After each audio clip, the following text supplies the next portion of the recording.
Cardon Children's Medical Center, providing comprehensive pediatric care for Arizona's families.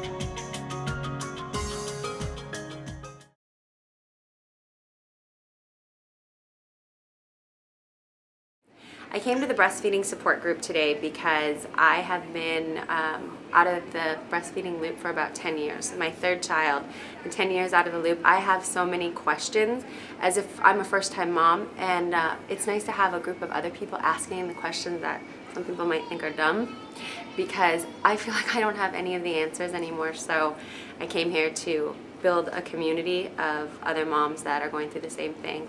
Well, there's so many moms that end up having some trouble breastfeeding.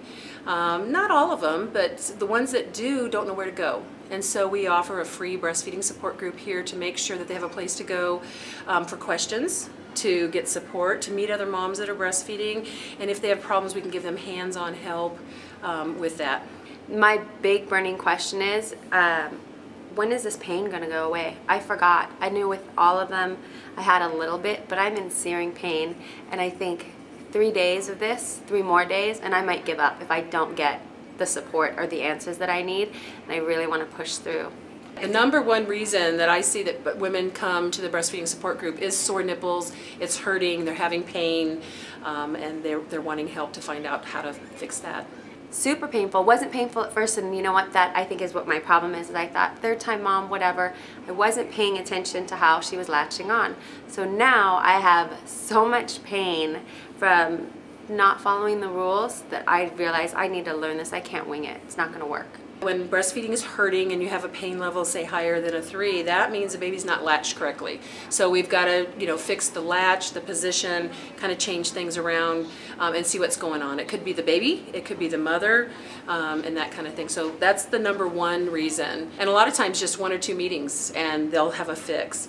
It depends on how long they've had the sore nipples. The sooner that a mom comes in and gets help, the sooner we can fix the problem. Research tells us that less than 5% of women worldwide cannot make enough breast milk for twins. But we have a lot of women who don't trust what's going on, they start supplementing, and then it's a snowball effect where they end up not making enough milk. And that would probably be the second reason that I see people coming to the support group. I'm not making enough milk. How do I make more? Pumping helps. But getting baby to the breast is the best way to do it because the baby's suck is much stronger than any pump out there. I think the other reason is that people don't have a clue as to what to expect with breastfeeding. We come from a bottle culture and they don't understand why babies breastfeed so often, what to expect, what's the norm, and so there's just finding information. Is this normal? Is this normal? Am I doing it right? Is it normal? How do I know baby's getting enough? That kind of thing. There's definitely hope, especially if we get it right away. What mothers do in the first few days to the first few weeks makes a huge difference in how much milk she'll make in the next few months.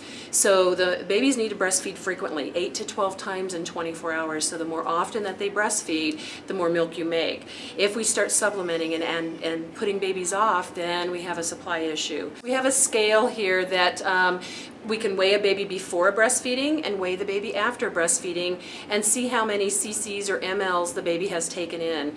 And that, once the mother's milk is in, usually after day 4 or 5, that gives us an idea, is the baby transferring milk? Is it an issue of, if they're having a weight issue or the baby's not gaining enough, is the problem the way the baby's sucking? Or is it a mother issue that she's not making enough milk, or there's, we can determine what the problem is. Well, working and pumping is another issue that moms have to deal with. I would say about 80% of our moms have to go back to work. And how do you continue breastfeeding? So we talk a lot about that. What we would like to see is moms breastfeed with no bottles, pacifiers, pumping for the first 4 to 6 weeks, and then start pumping to go back to work. Because once you get breastfeeding going really well, adding the pumping in is easier. A lot of times moms go back at 4 weeks, 6 weeks, so we have to kind of change the plan to kind of help them be successful.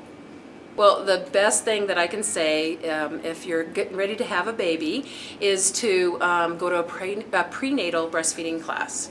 So, you're pregnant, you're going to the birthing classes, put a prenatal breastfeeding class in there. It will give you all of the information that you need on how to breastfeed, what to expect, what's normal, and it'll get you off to a good start so that when you have problems, you'll know right away, I need to get help, and you'll ask for help.